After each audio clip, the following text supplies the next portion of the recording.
Olá, eu sou Sérgio Everton. Está começando o programa Projetos de Lei. Aqui você fica por dentro dos projetos de lei em andamento no Parlamento Paulista e também daqueles que já viraram lei.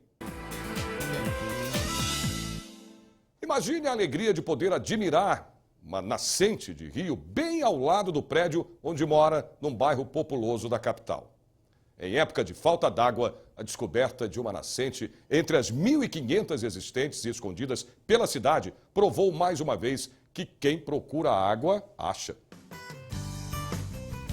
E não é que no meio do concreto da selva de pedra de São Paulo brota um espelho d'água no bairro Butantã? É a nascente do rio Iquiririm, que vivia desprezada até ser adotada pelo projeto Rios e Ruas. O José Bueno é um dos fundadores do trabalho, criado para mostrar que existe vida sim debaixo do asfalto.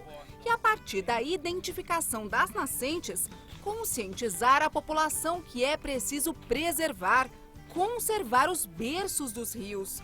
Aqui está tudo cuidadinho, como se este pedaço da capital fosse sagrado. E é. Quem deveria estar cuidando dessa região, com certeza, seria o Estado. Eu não vou esperar que a prefeitura veio aqui para dar um trato nessa região. Eu vou chamar alguns amigos, eu vou reunir pessoas para a gente passar um domingo aqui, ou seja, há uma qualidade de lazer nesse tipo de trabalho, ou seja, essa coisa que se mistura, né? A mão de obra, a enxada, a poda, o plantio, né? Com um grande prazer, com uma grande diversão. Quando a gente faz os mutirões, nessas nascentes, já são várias aqui na cidade de São Paulo, é festa. É festa, não é uma obrigação, não é um pesar, é uma festa de convivência, é uma festa de apropriação. Ou seja, a gente está ocupando a cidade onde moramos. Que é um processo de educação, ou seja, nós não fomos educados a compreender nas cidades onde vivemos em São Paulo, sobre o território onde moramos. Só a cidade de São Paulo tem mais de 300 rios e para lá de 1.500 nascentes. Imagine, então, se a gente pensar no mapa do estado inteirinho. É claro que muitas estão escondidas, já foram até esquecidas, como essa daqui estava antes de ser cuidada pela comunidade. Agora, o mais triste é pensar nas nascentes que já secaram. E sabe o que faltou na maioria delas? A mata ciliar, aquela vegetação que cresce em volta, justamente para proteger a água. O Código Florestal Brasileiro prevê a preservação da vegetação nas nascentes num raio de 50 metros de largura. E para que o pequeno produtor rural tenha condições financeiras de fazer o reflorestamento, o deputado estadual Luiz Carlos Gondim, do Solidariedade, criou um projeto de lei. O texto prevê o Bolsa Verde, um pagamento para o agricultor familiar recuperar a vegetação de origem nativa no entorno dos olhos d'água. Aquele produtor rural que pensa que no entorno daquela nascente ele vai plantar, ele ter uma compensação financeira por preservar aquela nascente. Isso aí é muito importante. E se o governo não se alertar disso aí, o que nós vamos ter é justamente secas e mais secas continuamente, com uma condição até de parar São Paulo. O projeto de lei cria o programa de identificação, cadastramento e preservação das nascentes de água no estado. Eu acho que o verbo adequado é valorizar a ação do proprietário, da comunidade, valorizar o interesse por aquela região. Se isso vai ser na forma de remuneração, se vai ser na forma de apoio, se vai ser na forma de ajuda na proteção desse lugar, não sei. Mas a expressão é valorizar as pessoas que cuidam das águas da cidade, das águas do terreno. Ou seja, seja no campo, seja na cidade. O que nós queremos? Que todas essas nascentes sejam preservadas, reflorestadas no entorno de pelo menos 50 metros, para que nós não tenhamos erosões e destruição dessas nascentes.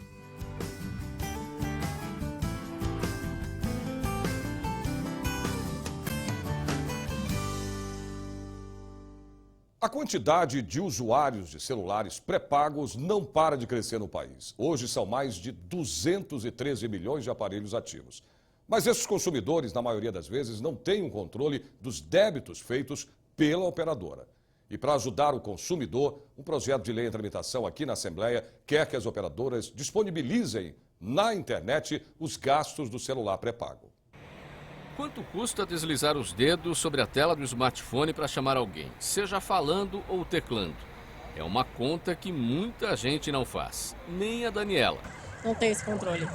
Não me preocupo com isso. É justamente para fugir da conta, da fatura, que a maioria dos donos de celular prefere ter um pré-pago, que usa créditos. De chamada em chamada, de mensagem em mensagem, a recarga vai diminuindo sem que o consumidor saiba ao certo se a operadora descontou direitinho o que foi gasto.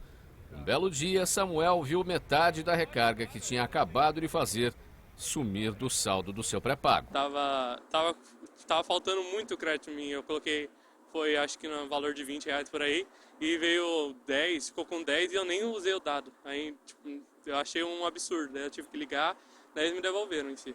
Ligar para a operadora e pedir o detalhamento dos gastos do pré-pago não faz a cabeça de muita gente.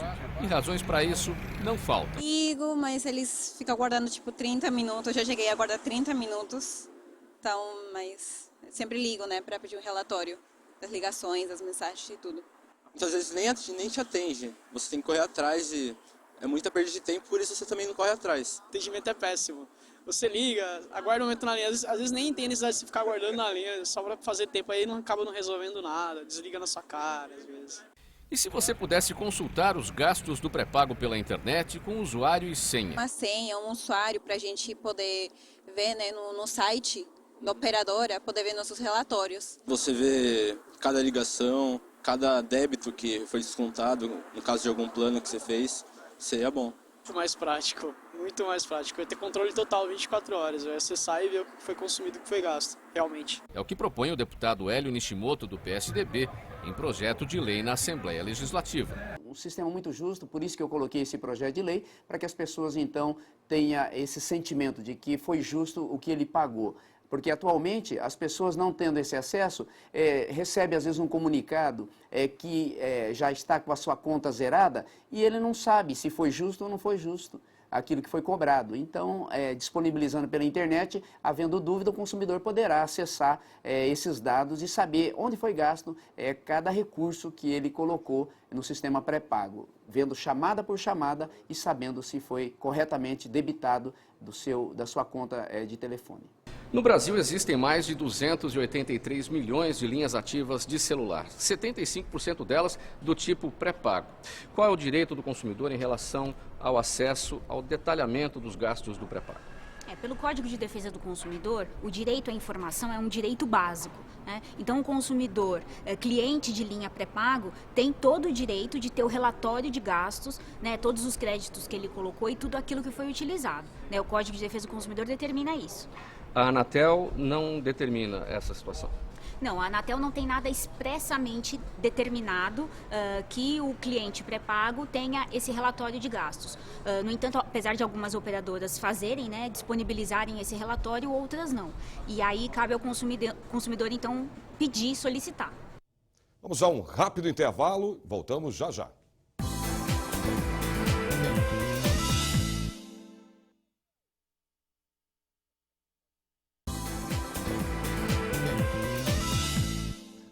O projeto de lei em tramitação na Assembleia Legislativa quer legalizar um teste simples em recém-nascidos, mas que pode diagnosticar e antecipar o tratamento de um problema grave nos quadris dos bebês. Clarinha é uma menina sorridente e muito esperta. Ela só tem 3 anos, mas já passou por 2 cirurgias e inúmeras sessões de fisioterapia. Com 1 ano e meio, ela foi diagnosticada com displasia do desenvolvimento dos quadris, uma luxação congênita nas articulações que aparece quando a cabeça do fêmur não está encaixada no quadril. Quando ela começou a andar, dar os primeiros passinhos, aí eu percebi. Aí que eu levei ela na pediatra, a pediatra ficou falando que era um joelho X. E ela sentindo dor. A displasia do desenvolvimento dos quadris é mais frequente em meninas devido aos hormônios da mãe passados para o feto e que deixam as articulações mais flácidas. Pode ter causas genéticas ou pela posição do bebê no ventre, se ele ficou sentado com as pernas travadas. Gestação de gêmeos aumenta as chances de displasia. 1 em cada 100 recém-nascidos nasce com o quadril luxado. O problema pode ser evitado se a maternidade fizer o teste do quadril no bebê. A chamada manobra de Ortolani é para verificar se os ossos estão encaixados corretamente. Quem faz, geralmente, é o pediatra, faz no berçário. Se, por acaso, ele tiver dúvida, ele pode ou pedir para um ortopedista pediátrico fazer, testar também, ou se ainda restar dúvida, a gente faz o exame de ultrassonografia do quadril. Quando você faz o tratamento precoce com isso, você tem bons resultados em 95% dos casos. O diagnóstico de Clarinha foi feito tardiamente. Nesse caso, só cirurgia. Ela nasceu em uma maternidade pública na periferia da capital paulista. Fizeram do pezinho, aquele da orelha, né? Fizeram todos os exames assim. Não foi diagnosticado nada. Tem exame de sangue, né? Esse tipo assim de exame. O do quadril? Não, o do quadril não, que ela nasceu no Zona Sul, em Santo Amaro. O projeto de lei 402 de 2015, de autoria da deputada Beth Saão, do PT, quer tornar obrigatório o teste do quadril nos recém-nascidos em todas as maternidades do estado de São Paulo, antes da alta hospitalar.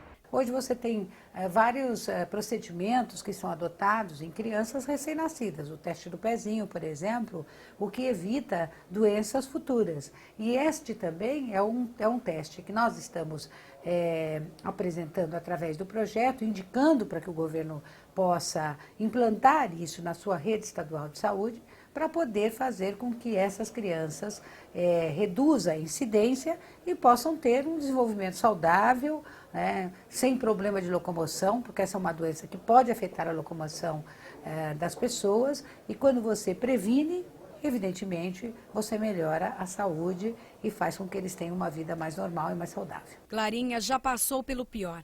Agora faz fisioterapia uma vez por semana e começa a ensaiar alguns passinhos. E toda essa determinação tem um grande motivo. Você vai brincar com seus primos? É. Do que você quer brincar com eles? De pega-pega. Visando mais oportunidades para pessoas com deficiência no mercado de trabalho, que vai além da política de cotas, o projeto de lei da deputada Vanessa Dama, do PMDB, quer a elaboração de plano de carreira, cargos e salários em empresas públicas e privadas, de acordo com a avaliação de desempenho e mérito. Ele é DJ. Leva a vida como qualquer outro cidadão. Mas Anderson tem uma limitação física, é deficiente visual.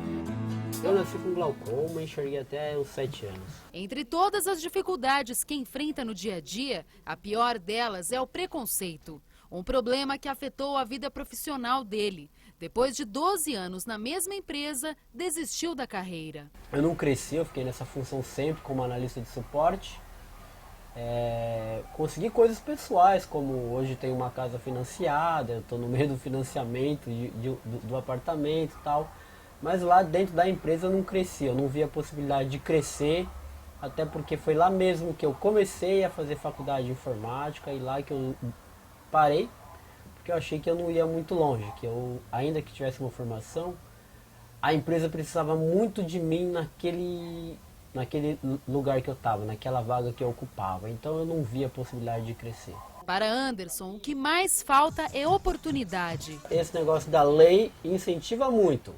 Porque ele quer ter o número lá. Por isso é que eu brinco, eles estão contratando o laudo. O laudo é o número. Entendi. Quando alguém chega para aplicar uma multa, de repente, dá alguma sanção para aquela empresa. Não, mas a gente tem esse laudo aqui, ó, o fulano realmente existe aqui dentro. E foi por uma delas que Anderson chegou aqui e passou a ganhar a vida atrás de uma picape. Ou melhor, de um computador. Essa vontade já vinha desde o meio dos anos 90. Então eu já tinha feito várias coisas ligadas a isso lá em 95, 96.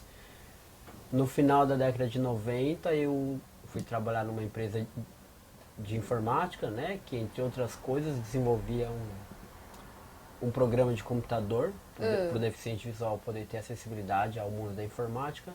E paralelamente continuei trabalhando com essa carreira. Depois, em 2009, que eu fui fazer a minha graduação em eventos, aí que eu resolvi ficar só com isso mesmo. Histórias como a de Anderson levaram a deputada Vanessa Adamo, do PMDB, a criar o projeto de lei 526 de 2014. O PL prevê a elaboração de plano de carreira, cargos e salários em empresas públicas e privadas para pessoas com deficiência de qualquer natureza, de acordo com avaliação de desempenho e mérito. Nós temos que promover justiça. Se a pessoa trabalha bem, se ela é competente, se ela tem reconhecimento na sua parte profissional, nada mais justo que ela seja incluída no plano de carreira e possa subir degraus dentro da empresa onde ela atua. É isso que prevê, que propõe o nosso projeto de lei. Mudança que parece pequena, já que a lei de cotas existe há tantos anos. Um projeto de lei como esse, vindo a se transformar em lei, ele vai trazer um benefício muito grande para a pessoa com deficiência, de exigir efetivamente, por conta de uma lei que não deixa dúvida, a ascensão profissional e a avaliação justa dentro do mercado de trabalho. Seria necessário mais uma lei? Não. Mas como no Brasil a gente precisa de uma lei para deixar claro aquilo que é direito, que já está na Convenção dos Direitos da Pessoa com Deficiência, então é melhor que se faça uma lei, porque isso aqui vai ser mais um passo no caminho da cidadania e da igualdade da pessoa com deficiência, que hoje não é reconhecida muitas vezes no seu campo de trabalho, na sua função como profissional. Ela é simplesmente colocada numa vaga para cumprir, para preencher cota e para cumprir a lei, aquele número que a lei determina como reserva de vaga. Um novo caminho para a inclusão dos deficientes na sociedade. Mas o projeto é super interessante, só lamento que isso tenha que virar lei, né? Para que as empresas venham a reconhecer a nossa capacidade.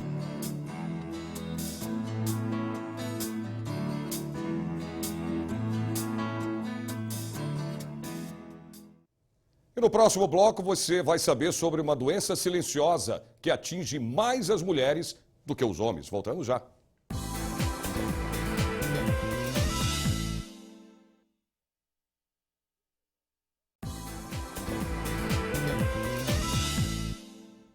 Uma doença silenciosa pouco conhecida que atinge mais as mulheres do que os homens. A esteatose hepática. Você já ouviu falar nela? O projeto de lei do deputado André do Prado, do PR, quer instituir uma campanha de conscientização sobre essa doença. Esteatose hepática. Você já ouviu falar? Tenho um problema de vesícula, da qual eu fui operada, e para chegar no diagnóstico da vesícula, foi feito ultrassom, e aí detectou a esteatose. Que eu também não sabia o que era. Esteatose hepática é um distúrbio que se caracteriza pelo acúmulo de gordura no interior do fígado. A esteatose é uma manifestação de vários problemas. Então você tem que primeiro determinar qual é a causa. Então nós temos um excesso de gordura sendo depositado no fígado por medicamentos. Hoje, numa preocupação muito grande que nós temos, são os esteroides e anabolizantes das academias. Muitos remédios de câncer, alguns antibióticos, como tetraciclina, se usar durante muito tempo. Então, corticoides, cortisona, então vários medicamentos podem dar isso. Também pode dar isso alterações da tireoide. Podem dar isso uma série de outros fatores, como, por exemplo, o excesso de álcool. Mas, sem dúvida, a causa mais importante que nós temos hoje no Brasil é uma doencinha que tem um nome mais complicado ainda, que chama doença hepática gordurosa não alcoólica, que é uma doença que está associada a 3 fatores muito importantes de risco, que são a obesidade, e aí eu não estou falando só de obesidade comum, né? Muitas vezes é aquela obesidade visceral, que se caracteriza por aquele pneuzinho que o indivíduo tem na barriga, que desagrada tanto aos homens e às mulheres. Nós estamos falando de alteração do colesterol, do triglicéride, e nós estamos falando de diabetes, mas principalmente o pré-diabético, o indivíduo que ainda não sabe que é diabético ou que tem tendências ao diabetes. O problema é que esta é uma condição cada dia mais comum e atinge mais as mulheres. A estimativa é que 30% da população apresentem o problema e que aproximadamente metade dessas pessoas possa evoluir para formas mais graves da doença. Essa doença pode matar. Felizmente, o grosso das pessoas, ela não mata a curto prazo. Mas quem tem esteatose é um candidato, alguns dos pacientes pode ser um candidato a ter diabetes, no futuro ter uma doença cardiovascular, um infarto, um derrame, ou então ter uma doença no fígado, que pode evoluir para uma cirrose no fígado e até, mais tarde, um câncer de fígado. Então, a longo prazo, pode matar sim. Uma situação que pode ser revertida, sem remédio, desde que haja mudança de hábitos.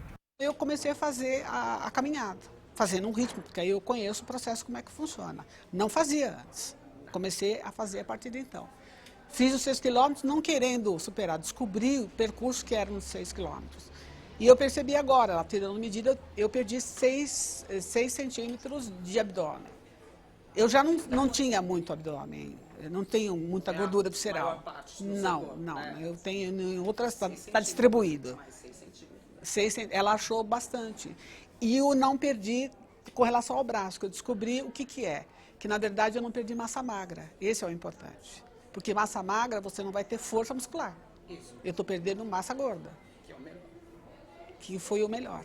Apesar de ser silenciosa, a esteatose hepática, se não for cuidada, pode elevar em até 70% de chances as condições de um paciente com essa doença contrair a diabetes.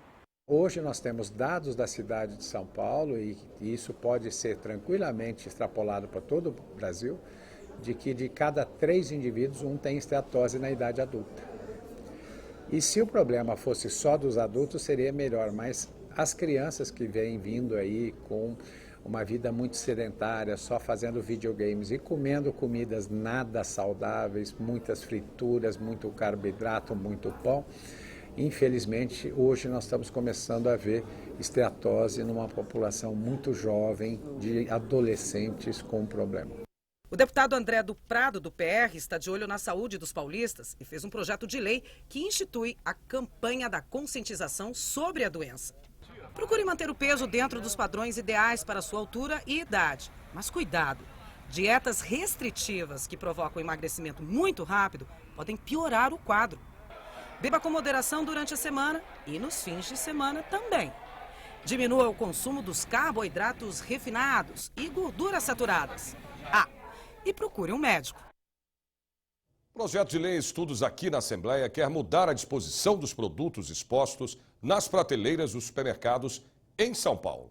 A ideia é facilitar o acesso dos clientes, trocando o atual modo horizontal pelo vertical. A professora aposentada Maria mede 1,48 m de altura. Pegar um objeto que está muito alto na prateleira... É difícil. Algumas vezes eu até subo na parte de baixo e tento me equilibrar, mas eu acho que pela idade que eu já tenho, não devo brincar mais com isso. Aí sempre eu chamo alguém, né? Ou uma outra pessoa que está comprando sempre me ajuda. Mas é ruim, eu acho que eles deveriam se preocupar com isso. Quando tem umas barras embaixo, eu sou obrigada a subir, como eu sou baixinho, tenho 1,52 m, eu sou obrigada a subir na barra para poder pegar. Alcançar um produto muito embaixo também é outro sacrifício para muitos consumidores. Quando a minha bursite está atacada, eu não pego. Um objeto muito alto? Ou eu peço para alguém pegar para mim, ou eu não pego. Por causa da bursite? E quando eu estou com o joelho atacado, eu não pego o que está embaixo, eu peço ajuda. Então, assim, é claro que o ideal seria ao alcance de todos. O projeto de lei 1134 de 2011, de autoria do deputado Adilson Rossi, do PSB, aponta para uma solução. Ele obriga os supermercados a dispor todos os produtos na prateleira no sentido vertical. A ideia é facilitar o acesso para idosos, obesos e pessoas com necessidades especiais. A regra abrange também congeladores e refrigeradores que contenham prateleiras, exceto os de formato horizontal. No caso da quantidade de produtos da mesma categoria, não completar a prateleira, devem também estar dispostos na área central da mesma coluna, para evitar as disposições dos produtos em partes altas ou baixas. Isso já não é mais mocinha, já tem lá uma dor aqui, a dor ali, então facilita muito, sim. Para a pessoa que é obesa ou um cadeirante? Também, porque ele vem com a cadeira de rodas, já vai olhando os produtos, ele vai ver ali, olha lá, é aquilo que eu quero.